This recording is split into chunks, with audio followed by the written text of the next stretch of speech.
يا مساء الفل على كل ركاب أتوبيس 6. هكون معاكم هاجر السبطاسي في بودكاست 6/6.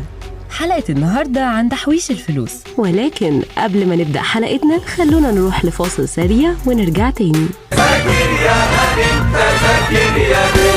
كل دلوقتي بيفكر ازاي يحوش فلوسه وقيمتها ما تقلش، فواحدة من طرق استثمار الفلوس الناجحة جدا هي تحويش الفلوس في الذهب. وانا بقى جايبه لكم 6 نصايح هم خلاصة نصايح خبراء الاقتصاد في استثمار الفلوس في الذهب. 1.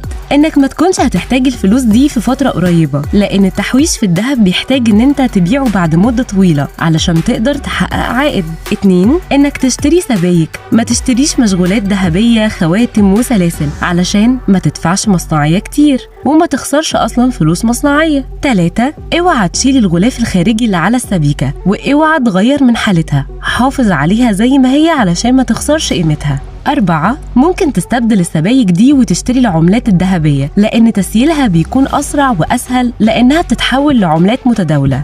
5. اشتري من تاجر معروف وموثوق فيه، أو من علامة تجارية معروفة ومتداولة. وأخيراً 6. اوعى تضيع الفاتورة، لأنها الإثبات الوحيد إن أنت المالك للذهب ده، وكمان لأن بيع الذهب من غير فاتورة بيقلل كتير من سعره. وبكده تكون خلصت حلقتنا النهاردة من بودكاست 6/6. كنت معاكم هاجر السبطاسي، واستنونا في رحلة جديدة في أتوبيس 6. مع السلامة.